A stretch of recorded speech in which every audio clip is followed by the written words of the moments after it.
if you're experiencing diet fatigue, not at the end of the cut, but at the start of the cut, or even during midway through the cut, then there's a good chance that you're doing something wrong. And so in this video, I'm going to be talking about how to manage diet fatigue during a fat loss phase whilst you're on a cut. Now, I just want to say that you shouldn't really experience diet fatigue, but if you're someone that's above 12% body fat, you shouldn't really be experiencing diet fatigue unless if towards the end of the cut and you're still like above 12-13%. If you're between 15% to 12% body fat, and you're towards the end of the cut and you're experiencing diet fatigue, then yeah, that's the only exception. But overall, though, in general, you should only really be experiencing diet fatigue if you're at a lean stage of around 8 to 12% body fat or below. I feel like that's, in my opinion, that's the only time you should really be experiencing diet fatigue. And don't get it twisted, it's also possible not to experience diet fatigue at that lean stage. But a lot of people do experience diet fatigue at that stage, especially when it comes especially when they're about to finish their cut. But there's possible ways to manage diet fatigue, and the first way to manage diet fatigue is you need to simply eat the same foods more often. Now, the reason why I'm saying this is because if you eat a variety of foods day by day, that's going to lead to mental fatigue, and that mental fatigue you experience from that is going to end up it's going to make you almost go off your plan. You experience mental fatigue from decision making, and you always making decisions on what you need to eat for this meal, what you need to eat for that meal, this time, day by day. That's gonna create a sense of mental fatigue, meaning it's going to increase mental fatigue, and then it's gonna more likely make you fall off your plan. You see, the only way you should be dieting is you should be, meal prepping. You can do it every day, but I wouldn't recommend doing it every single day.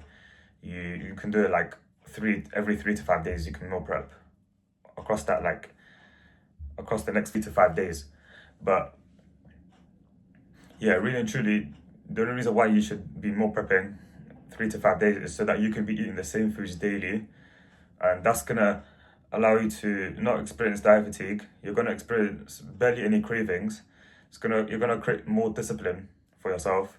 You're gonna have more self-respect, and it's gonna allow you to hit your macros consistently and daily with the same amount. That's one of the ways you can manage your diet fatigue. And the second way to manage your diet fatigue is you need to simply fix your meal composition. If you're someone that likes to, if you're someone that has 3 meals and then has like 2 snacks in between each of these meals, you're gonna be experiencing more hunger, as your insulin is gonna keep spiking up and down consistently, and hence you're gonna experience way more hunger. You're gonna experience more cravings.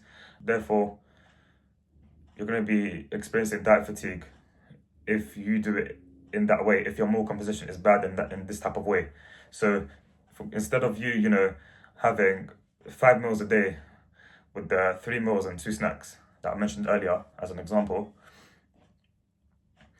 you should simply just do 3 square meals or even 4 square meals a day, or you can do 3 meals and a snack. But if you're going to be doing 4 meals with the 3 meals and a snack, then I recommend doing the snack as a pre-workout meal, so that you don't have to think about eating more once you have that pre-workout snack. You can just go straight outside and go to the gym. Well, not straight away, but obviously you get the point. But you need to fix your meal composition also by not just setting up the meal plan properly. You need to also be fixing up your macros, and you need to eat more volume eat more volume, high fiber, low calorie foods, such as, have more veggies, have have more vegetables within your meals, or have more fibrous fruits, your your berries,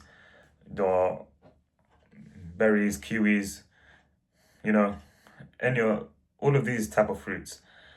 But really and truly, I'd recommend going for the berries and the kiwis. Well, yeah, you can go for the kiwis, but berries is my number one in my opinion when it comes to trying to add more fibrous foods into your diet, is because they're very low in calories. They help you to keep more satiated. They have the most amount of fiber and they have the most amount of nutrients out of all of the fruits. And you need to simply eat high volume, low calorie foods, meaning you need to be adding more fiber within every single meal, as it will allow you to feel fuller for longer, and hence you're not going to be experiencing any more cravings. You're not going to be experiencing any cravings. You're gonna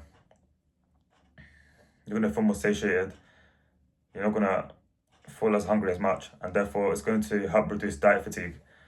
And if you're doing these two things that I've mentioned earlier correctly, and you're still experiencing diet fatigue, then I would recommend doing a refeed day for 2 to 3 days, where you're going to be eating at maintenance, and you're gonna be increasing your calories slightly by only carbohydrates and a bit more protein as well, to help replenish your glycogen stores within your muscles.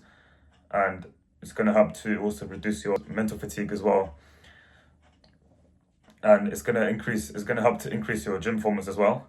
Now this third thing is something that I'd recommend doing, especially if you're someone that's having a very low gym performance.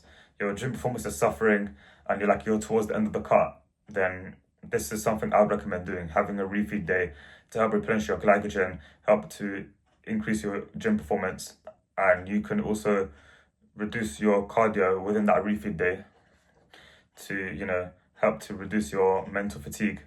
But however, if you do experience diet fatigue at around 12 to 13% body fat, and you're doing every single thing correctly, and you're 100% sure you're doing every single thing correctly, you're hydrating yourself, you have a good meal composition, you didn't experience it midway or at the start of your cut, you're doing every single nutritional things correctly, then I'd recommend reverse dieting for 1 to 2 weeks and then go into a lean gaining phase. But that's it from me.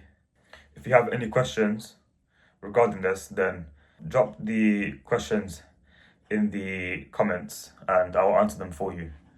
But if not, then it's all good. I'll see you lot in the next video.